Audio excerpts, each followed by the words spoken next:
this fantasy people have in their head about what a strong woman is. It's like, I think you could be strong enough to be vulnerable. I think strong strength for me is someone being strong enough to be vulnerable, strong enough to be sensitive to one. And that strength to me is easy to put a front on. Hello and welcome to the Authentic Wednesday podcast. Each week, my guest and I share our vulnerable behind-the-scenes stories of giving ourselves permission to take off our masks, let go of our expectations, and embrace our own path of freedom and authentic connection. I'm your host, Bianca Hughes, a lover of authenticity and a licensed professional counselor in Georgia.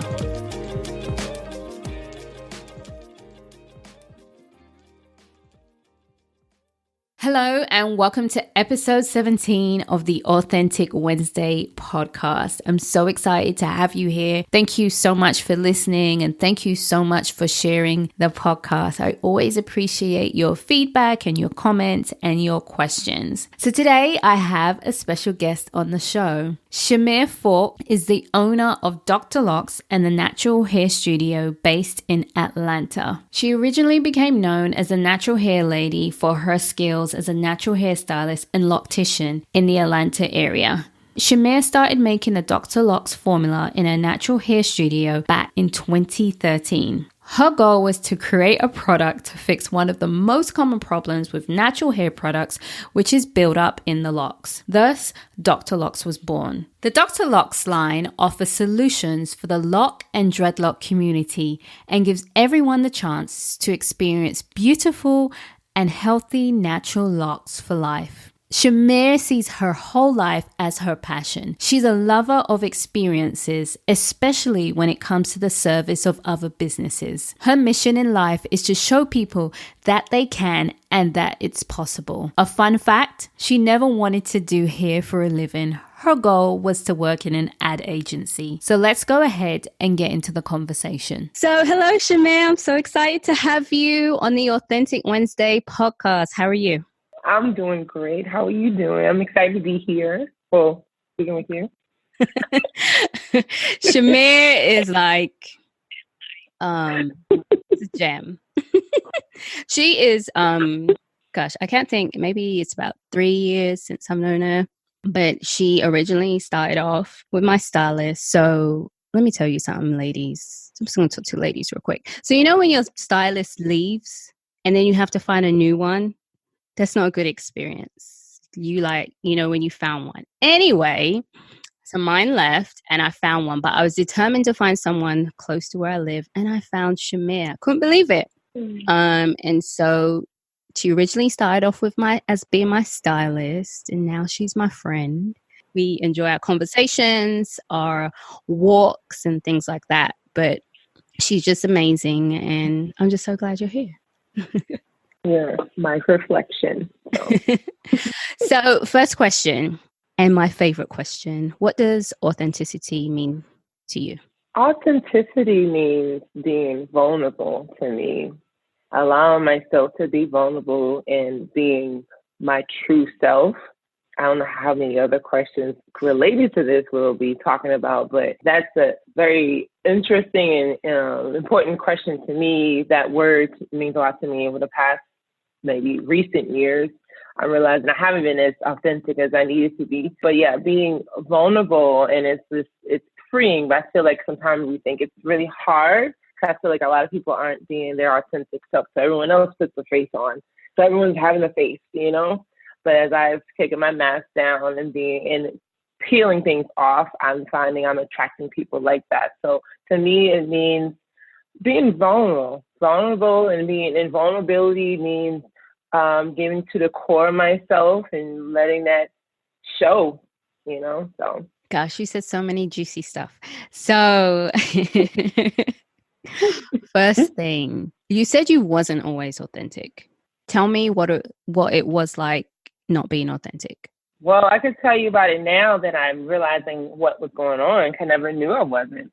It was trying to be what someone else had needed me to be at all times. Like hundreds of clients I have.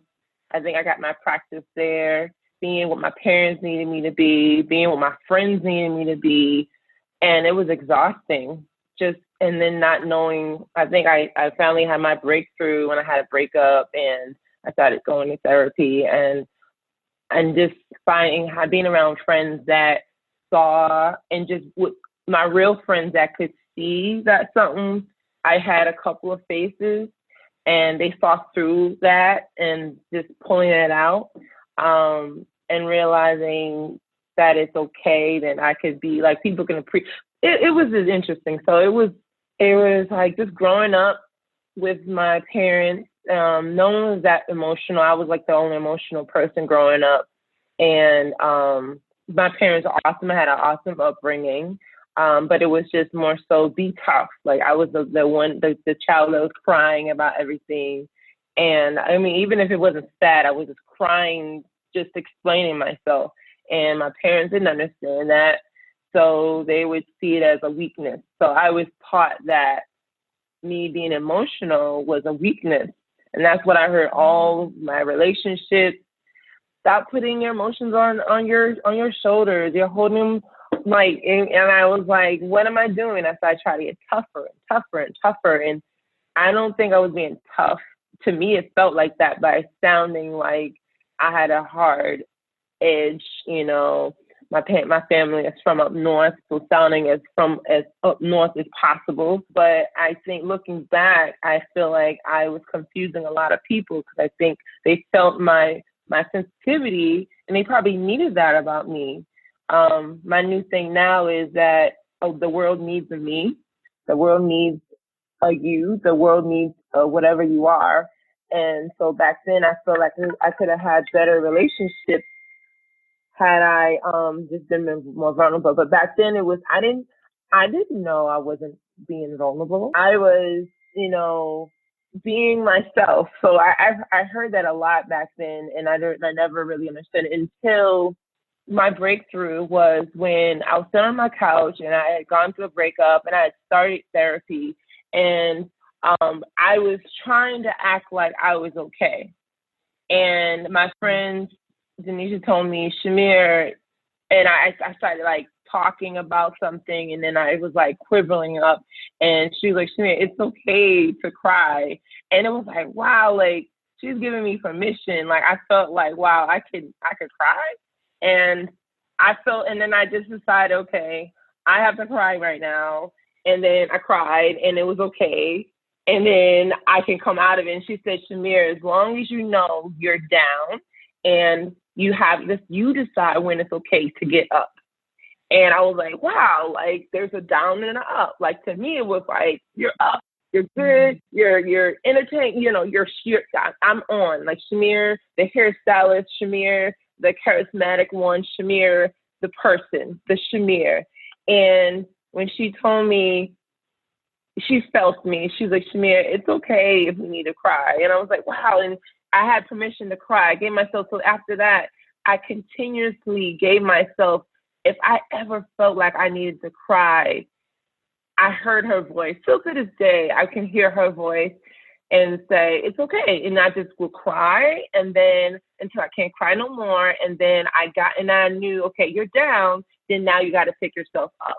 And then I got up. So like, it was like, wow, I can be these different things, you know? And it was cleansing. It was very cleansing instead of holding it in and, you know, and yeah. So that was amazing. And still to this day, I still hear her voice, and I'm discovering this is something that normal people do.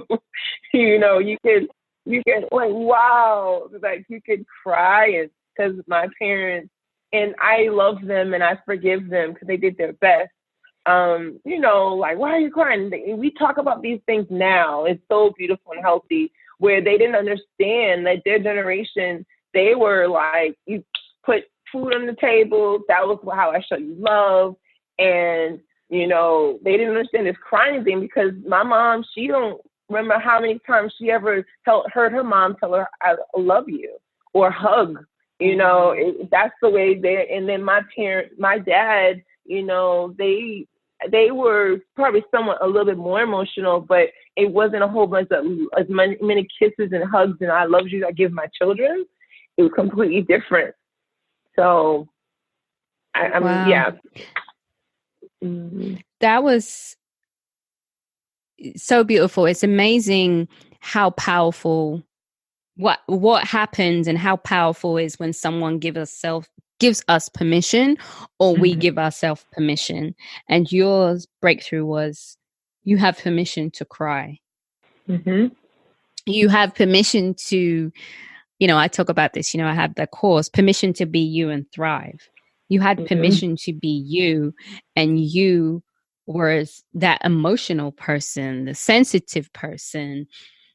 That was who you are. And I think, as well as giving yourself permission to cry, it sounds like it was like, it's okay to be you, Chimere. Mm-hmm. Whereas before you had to be all these other things to other people. Right. I feel so good. I'm so happy. It's so interesting because it's so easy.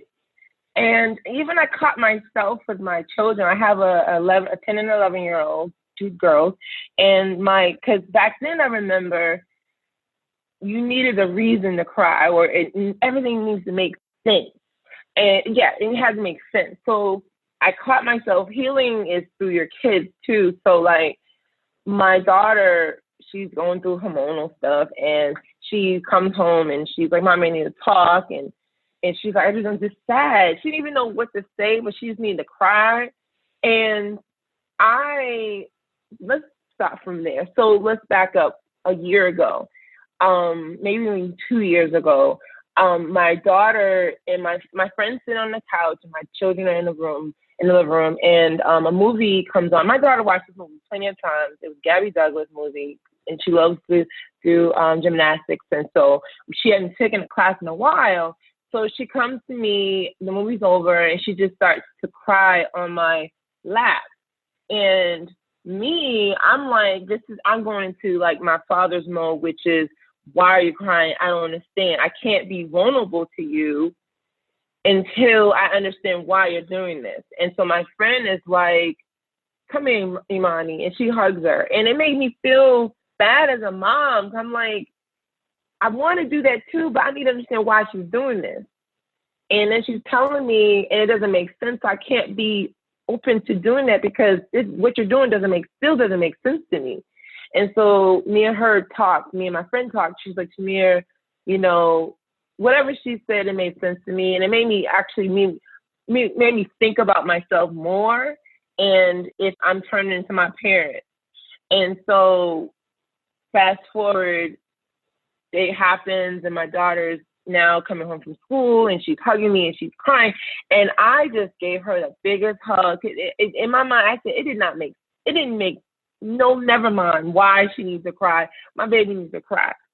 And I just let her cry. And I just felt like I was like breaking some type of cycle to just let her be, and then essentially letting her be her authentic self later on when she needs to cry. Like, it's okay, always, continuously. And I'm telling everyone, her dad, her bonus mom, like, let this child cry. Like, it does not need to make sense. And so she doesn't have to chop up herself, meaning like, okay, mommy needs this person. And then it's just like I had, okay, daddy needs this person. And no, like, whoever really loves you is going to accept you and all the levels of you, so that was another breakthrough for me. Wow. So yeah, I think you shared or posted something the other day recently about, whatever, we're doing, we're breaking cycles. Mm-hmm. Yes. Whether you, and I just want to share, that's for people who have kids and don't have kids. Either way, you're still breaking this cycle when you are being you, taking care of yourself, doing more self-care, doing some form of therapy or spiritual work or emotional work, emotional healing, whatever way you choose to do that. You are breaking generational cycles, especially in regards to allowing us to be ourselves. Yes. Yeah. I talk to women about that all the time, day in, day out. You've been in the shop, and we talked about this, and it's such a beautiful thing. I see women, a lot of hurt women, and it all stems from their mom a lot of times. and who they are, who they present themselves to me. And then we dig deep later on, appointments down the line, and I find out that it's something maybe they didn't get from their mom, or, you know, a lot of time I feel like women are this is what I posted about, we're traveling this road that hasn't been traveled down before, you know, not all women, but a lot of women, you know, and it's because they're trying to break a cycle. Their mom might not have like, for instance, my mom thanked me. My parents thanked me like the normal way. And then when I had kids, I decided not to thank them. Like, it didn't make sense to me. I think I pinched her, one of my daughters, that was my first time ever doing that. And she pinched me back. I was like, oh, this is not going to work. So I realized, you know, that's not going to work. Why am I going to tell you not to do something that I'm doing to you? So, but yeah, a lot of women, they're like, a lot of us are not hitting our kids anymore. So our moms and our parents are looking at us like, what are you doing? You know? And like, my mom taught me to pick up and leave, you know, situation go, you know, so I'm not doing that. I'm trying to develop and nourish my relationships. And just in general, like, I'm a business owner. My mom was a homemaker. You know, a lot of women back in the day stayed at home, took care of their kids, and, you know, had dinner ready for their husbands. I'm a single mom, an entrepreneur of 2 kids and two businesses, and I have a housekeeper. My mom was like, what in the hell are you doing? And I was like, Mommy, you taught me. This was a thing with her. And I was like, Mom, you taught me how to have a clean home. So I want a clean home, but I don't have the time like you did. So she was like, oh, and we realized that we're totally 2 different women. So a lot of, you know, the curses, like the toxicity, you know, and I made sure in the post that I gave, you know, reverence to our elders, not that they did a horrible job and we're like coming out of this thing. We all are doing the best that we can with what's given to us, with the mindset that we have, you know?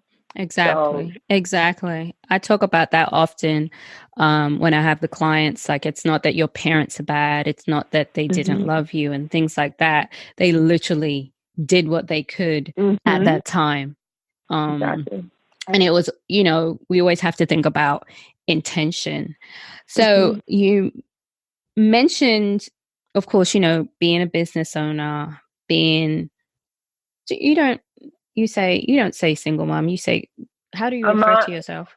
I just recently might have been saying that, but no, I'm a single mom. I'm a mom of 2 that has to be single. You know, I'm a single woman. But I don't look at it as like I'm single, because I literally have to beg for my kids. I am blessed with a village. And I'm co-parenting. I'm actually writing a book on co-parenting, discuss laws that I've abided by that helps me as a woman work through and work with their dad and bonus mom. And but I'm just happen to be I'm a single woman, and I'm doing my thing. I don't feel like I'm like, you know, I don't feel like I'm missing out, because like, there's a lot of things I think other people go through that I don't experience. I don't feel like we're all at the parent-teacher conferences. We're all at the graduations. We're all at the plays and stuff like that. But yeah. Okay. So with being a mom, I know we've had, man, I love your like work ethic. And I wonder if you've ever considered if how you were raised helped with your work ethic and your entrepreneurial spirit to keep going, because I know you had to build your businesses from the ground up. Have you ever thought about that? Yeah, and it's probably not the way you think it is. I think my mom told me she always knew I was going to work for myself. She saw it, and looking back at the little things I used to do, I will take credit in just me being who I am, because my brother and my sister had the same parents. And all 3 of us did our own thing. My brother's a musician. He's, you know, my sister, she works in a bank system, and I'm the one that works on my own. So we all was brought up under the same household. But my parents, as far as I was the one that got a job. Like the second I could get a job, I got a job. I never wanted, I think the way my parents were, I didn't feel compelled. Like I didn't want to ask them for money. I think me being a sensitive child, I was in tune with what they were feeling, what they were going through, and they were struggling a lot. We were like middle class family. We weren't like poor, but it started out with me wanting to buy hair to braid my hair. So I didn't want to ask them for money. So as soon as I could, I babysat it, and I bought the hair that I needed to buy to do my hair. I just saw them and I saw how they were struggling. I was like, you know what? I'm not going to bother them. I'm going to do so. That is the way. And so then later on, my parents were they partied a lot and stuff, and they did their thing, and they're not as well off as some other parents are. And so some people may go to their parents and say, hey, Mom, I have a business idea. Can I borrow $50,000? I cannot do that with my parents. And so with me, what made me develop my business is a couple of things. One, a couple of things, there's layers to this. I watched my parents not like their job for years. And even when I got spankings, me being a smart child, I knew they were whipping me because they didn't like their lives. They might not agree with it, but I felt like if they were much happier in their lives, I probably not have gotten such a stricter, they probably would not been that strict because they wanted me to do better, But it was like, I can see that you're pretty frustrated with what happened because you and Mommy just talked about it, and now you're fussing at me because I was drawing in class. And so it was like, in my mind, in the back of their station wagon as a little 8-year-old, I was like, I always saw in my mind, I would see this white woman at a gas station, just smiling, happy. And I'm like, why are other people, they're smiling so happy? And I'm like, what are they doing? I was always wondering, like, what do people that are happy do? What makes them happy? And so when I moved to Atlanta after graduating from college, I hit rock bottom because it was like, everyone told me, go to school, I went to college, and then you'll get this job, and then you'll be able to smile at the lady at the gas station. And that didn't happen because they didn't give me the job. And so here I am working at the 9-to-5 that I hated because people there hate their job. So here I am, got the degree. Now I'm in a job that I didn't intend on getting because I was wanting to work in an ad agency. I'm working at a corporate office, and the people are miserable here, and they're making me feel miserable. I was like, oh, no. So I decided something had to happen. Like I don't know if you want me to tell the whole story, but like I decided to start my own business. I just decided, okay, this is how much money I need to make in order to enjoy my life. So that's my goal. I need to make that amount of money in order to get my nails done the way I want to be able to take vacation the way I want to.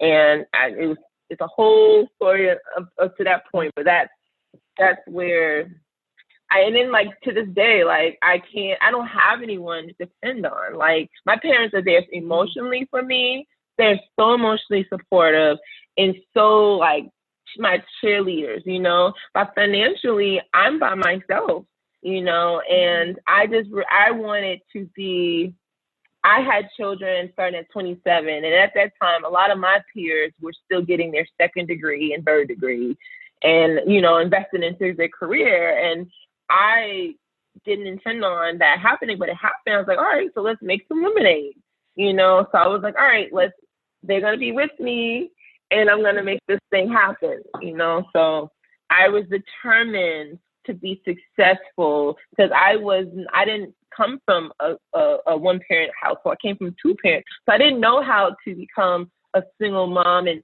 all that I saw, the struggles that people go through, I was like, nope.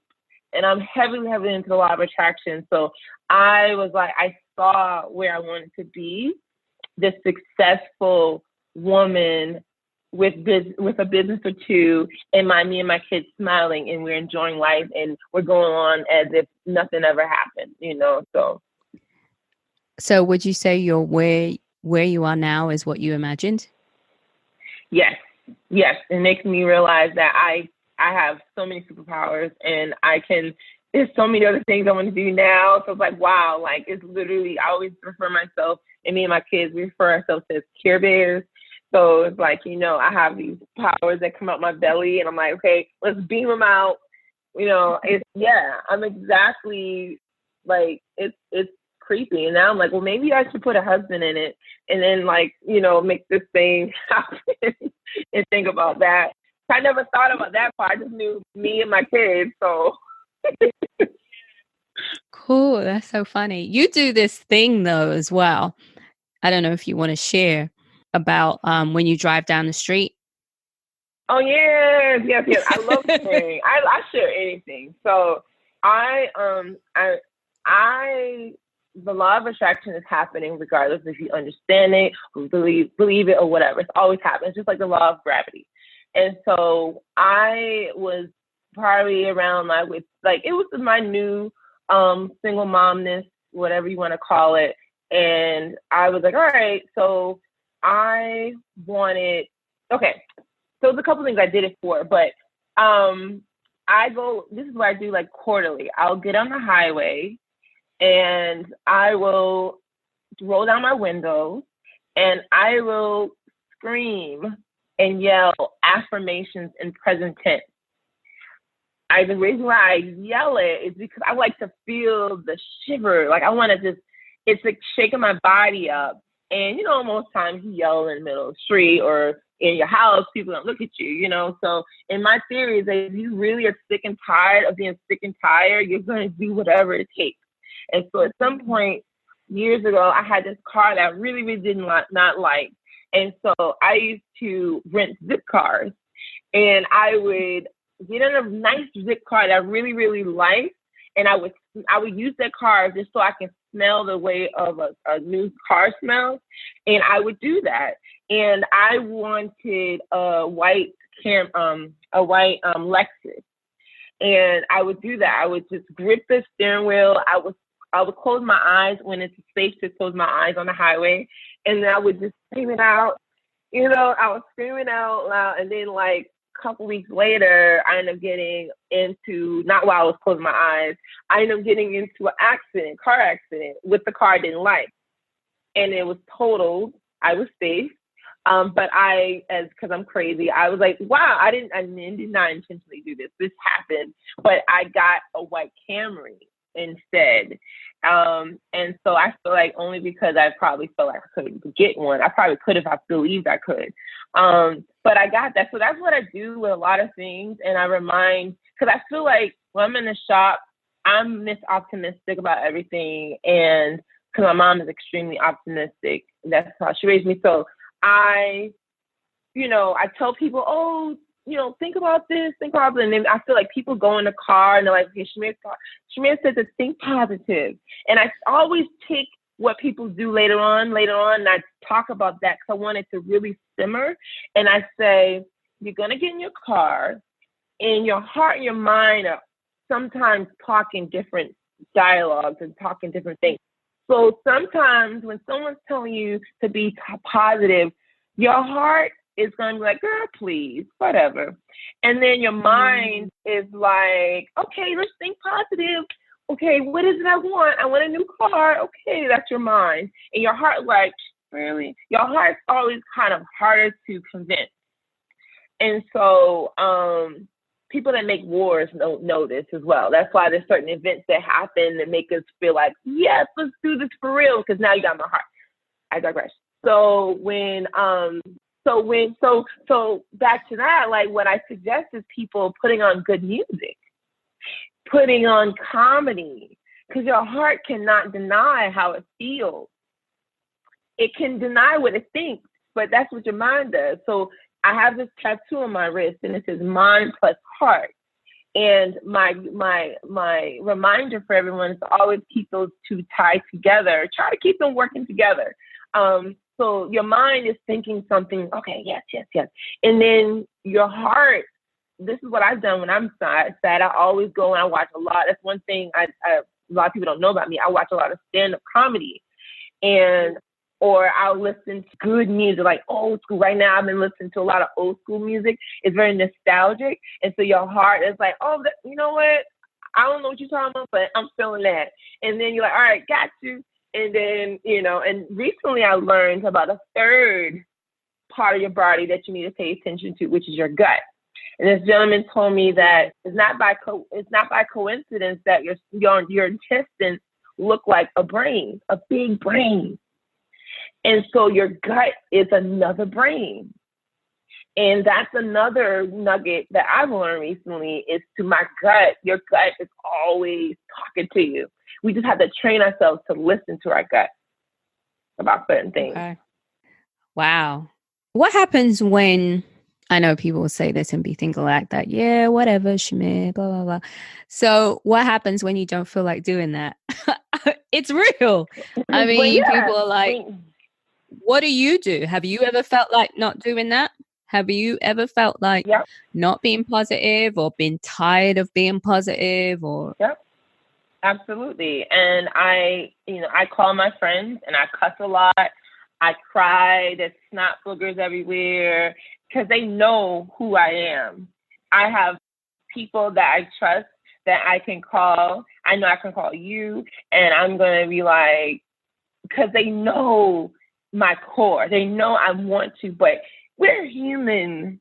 And I think that all of this that I'm talking about works when you can be honest and be your true, back to the word, authenticity, being authentic. And that's what I learned is it's okay to do that. I did not do that back in the day when I wasn't being vulnerable with my own self. I find that I'm more powerful. I'm like a sharpened pencil now because I have that area of my life that I can do that. I can do that. I can cry and be like, I've literally had those statements. I am tired of being optimistic all the time. I am tired. I'll say everything and not holding back. And that's what's important. This sounds probably very pretty. And we can relate everything to the natural ways of the world, like pooping. You're not going to feel good unless you get all of it out. You have to, you got to. There's things in this world that we have to do. You will not be healthy if you do not poop. So what makes you think that your brain don't need to poop sometimes and my heart needs to poop sometimes? Get it out. It's healthy. But I feel like, especially with social media, unfortunately, I love social media. I'm where I'm at because of social media. But we have our aspects of social media that people not realizing. And I think the more we have these conversations, we can. And younger people is what I'm really concerned about. Those that don't know a world without social media, they don't realize people are putting up their castles and stuff on the internet. But you're not seeing the pooping time. And, all the other stuff that the stuff is being, that's natural. That's why I cry in front of my kids when mommy is frustrated. Mommy can't figure it out, and then when I figure it out, I'm like, I get it. They have to see all of that. They see everything. Yeah. Right. I love that. Right. I love the poop analogy. Because I think that's so simple. Good. Yeah, it's so simple. Like we can learn. It's like also, you're talking about nature shedding leaves. The tide, high tide, low tide. So it makes a lot of sense. And I was talking with someone earlier today about slowing down.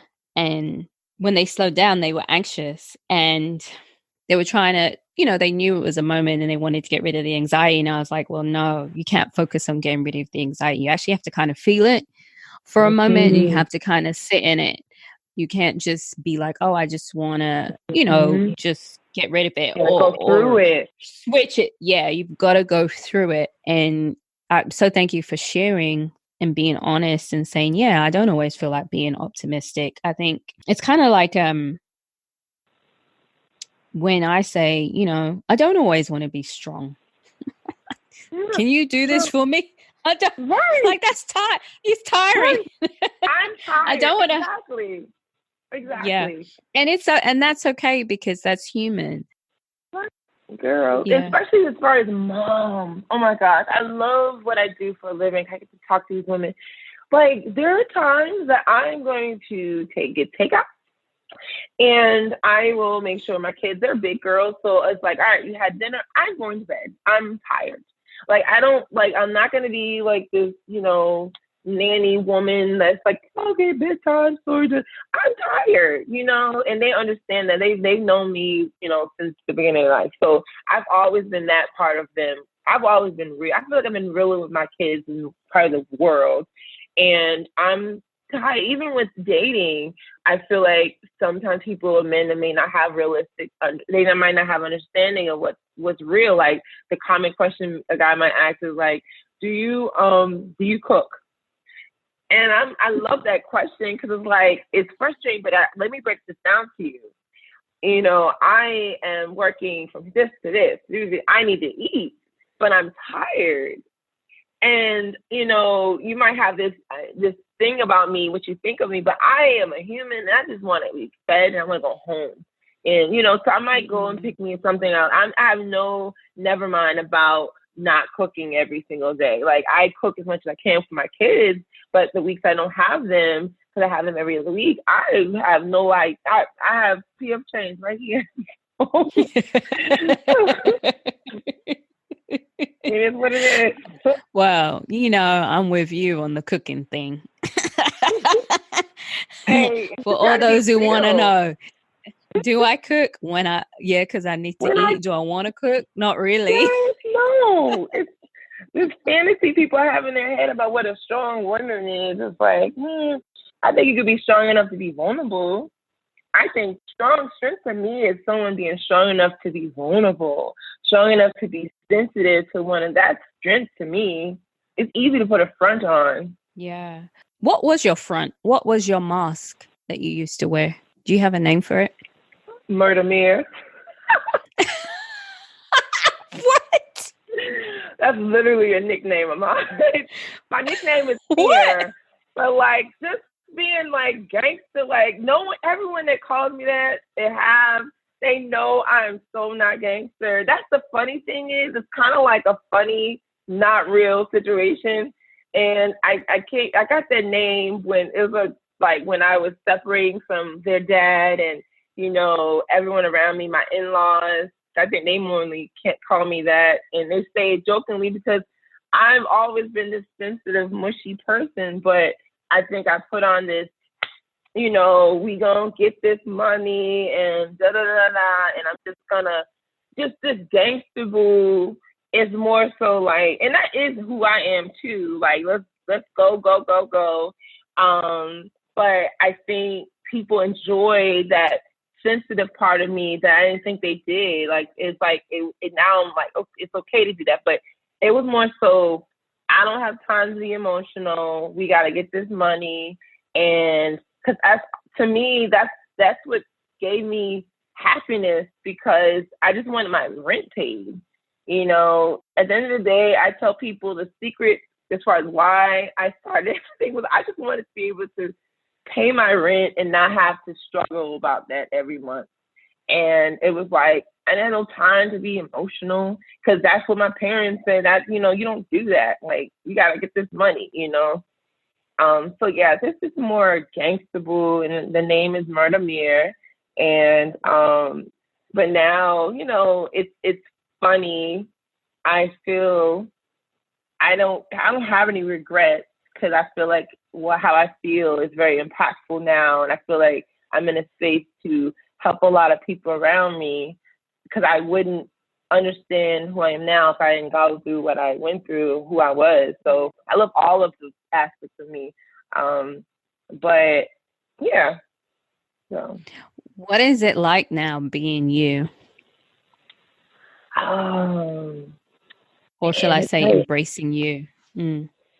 Ooh, it feels like it's so much love and appreciation for everything. it got so deep that I didn't understand why I was thinking about death a lot. And my therapist told me that that's actually a natural thing when you slow down and when you, I thought I was going crazy. I'm like, what's going on? And she was like, when things start getting good, that's actual natural thing. I was like, wow, okay. And I didn't want to turn into something that became like something crazy or feeling like I got to be overprotective of things. But it's a lot of love, and I just have more gratitude. It feels like slowing down. It feels like just looking people more deeply into their eyes and just listening to them more. It's a lot of listening, a lot more listening. That's big. That word has been popping up for me, for the past 6 months. I've gone to my second retreat, and it's like we've gone to Sedona, Arizona, and I've gotten more in touch with people, and not so much the gangster mirror, just fast. Now it's more like, okay, let me really hug you intentionally. Let me look in your eyes when you're talking to me, and not just what I can get or what you're going to say the next thing so I can have what I'm going to say back, and let me feel. There's a lot more listening and just listening to people, listening to birds outside. Like I can have this door outside in my room that I can, like, it's in my balcony, and just listening to those birds and just listening to my body, like just listening, through meditation, you learn, to listen to your body and the heartbeat, just like those, just listening. I love the birds part. I know that if I can't hear the birds in the morning, that I'm probably either really anxious or rushing. That's true. Because they're always tweaking. They're always. Yeah. Mm-hmm. Listening. Power in listening. What are you hearing the most? Is there a theme lately that you're hearing when you're listening to people, or common themes? When I'm listening to people, I feel this is quite a deep answer. I see more myself now. We're always reflecting ourselves. We're always attracting ourselves. So as I'm listening to people, I'm listening and I see myself in people. There's not really a theme. I think as I love myself more, I'm loving people more, so I can see the goodies in them more, and I'm able to see those things in them. I don't think it's really a theme, but yeah, I have a whole bunch of thoughts in my head when you said that. It's like, wow, like, these are some really good questions. and I think I try my best. Yeah, it's really, I'm like, I don't want to miss something. But yeah, it's just, and then I see, what I can see is like, I can see what's not for me and what's for me. So I'm not quick to jump in things. As I've slowed down to listen, I sense what is for me and what's not for me now that I've slowed down. It's like, okay. And it's not like I gotta just run underneath a couch or something, but it's like, okay. And I could see things go away that's not intended for me. And this, I could see more. As I listen more, I can see more. That's powerful. So it's been so good talking to you. Yes. What do you want to let the world know? What do you want to share with people? That they can do it.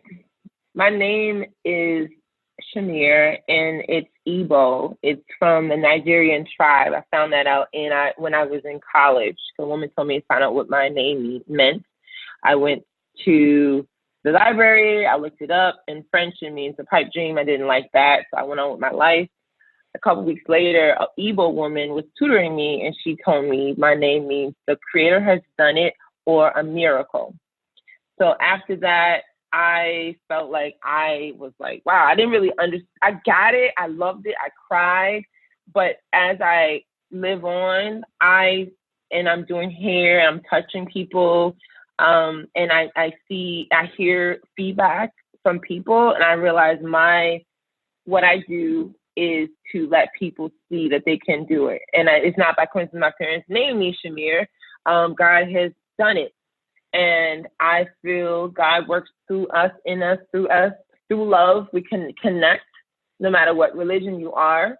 And I like to connect people. So I connect people at my job and wherever I go. And through love, because I love people, I can help them see the things that they're able to do. And just by listening to them. And so that's what I do. That's why I'm so excited about having kids, because it's like, there could be many things. It don't got to be one thing, whatever it is. So I like to make people feel comfortable and to know that it could be milking cows. It could be being a stripper. It could be being a waitress in Oakland, California. They don't have to be what it's possible is what I want people to know. Because I find a lot of times people don't know what their passions are. And I feel like because they weren't given the permission to think about that or to discover it. So I like to be a platform for people to kind of talk about it and play around with it, doodle, and it's okay. And I'm like excited for all of it for them. I like to be their cheerleader, and yeah. Wow. And you definitely are that. You definitely have helped me and feel like, okay, all right, I'm going to cry a bit, but we're going to do this. Yes, exactly. It's okay. You gotta poop. So do you have any like books, podcasts, resources that you want to share that's helped you during, on this journey of authenticity and freedom and all those stuff? So a long time ago, I found out a book called Strength Finders. I think it's a book that a lot of people probably are recommended to. Yeah, Strength Finders by Tom Rath. And it helped me in the beginning stages of my entrepreneur career as a serial entrepreneur. And I've been told you need to okay, so what it is, it's a book. This guy, Tom Rath, studied the original guy that made the personality test that everyone goes by. And so he was like, I'm going to make my own personality test. So when you buy the book, it's a book and it's a code in the book that you should go to a website and take a test. And the test is timed. And so if you're taking too long on a question, then, you're not going to be honest with it. So after you take the test, it gives you like 3 or 4 personalities that are unique to you. And you use the book to read more about that personality, but you also get a PDF file. And so his theory, before reading the personalities, is that in our culture, we're taught to work very hard on the things that we suck at. And instead, he says that you should pretty much stay in your lane. This is my word, stay in your lane. And the people that are very successful in life, they don't go, oh, I'm horrible at being an accountant with my money, so let me go to school. No, you hire an accountant.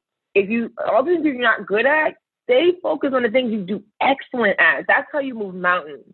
That's why we have the Wendy's and all these companies. These people didn't even pass high school a lot of times, but they knew what they were good at and they stood in their lane. And so everything I'm not good at, I'm all to get. That's how I've gotten to where I'm at. And I'm not even halfway where I see myself. And I've gotten to where I'm at because I'm not, especially as a woman, especially as a Black woman, I'm having to recycle and rethink about things and not trying to have to do everything. And then it's so much love because there's so many people around you that do these things, like your therapist. This person's an accountant, this person, and everyone, if everyone did that, we will move mountains.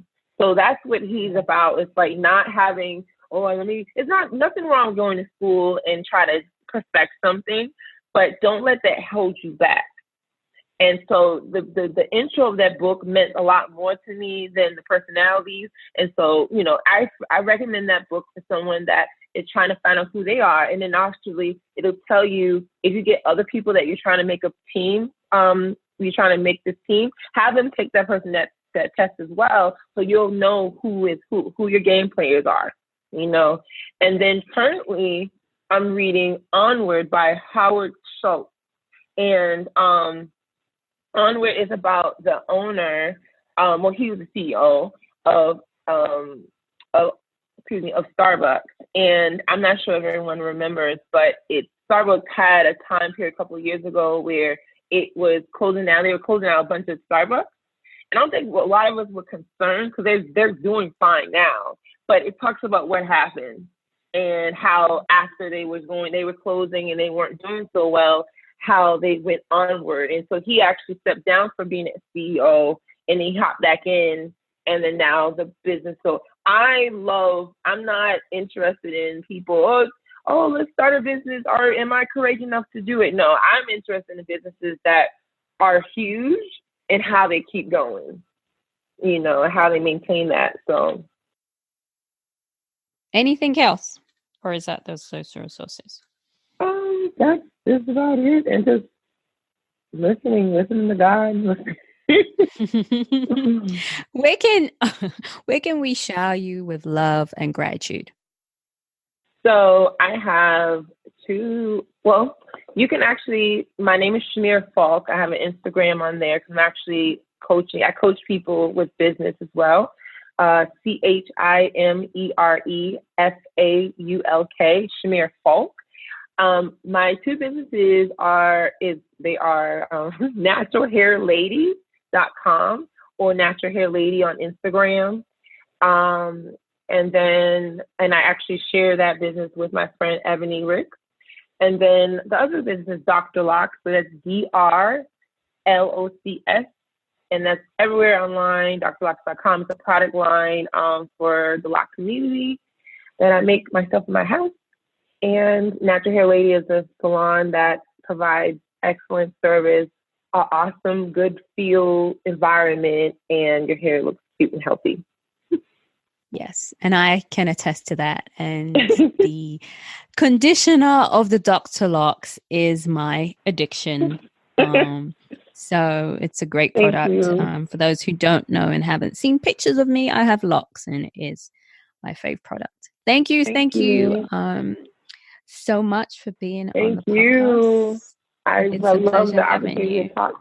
I love you. Thank you so much, Bianca. You're welcome. Thank you. If you connected with what you just heard, please subscribe, rate, and review the podcast. You can stay connected by following our Instagram, Authentic Wednesday Podcast, and visiting our website, authenticwednesday.com. Remember, authenticity is a journey, not a destination.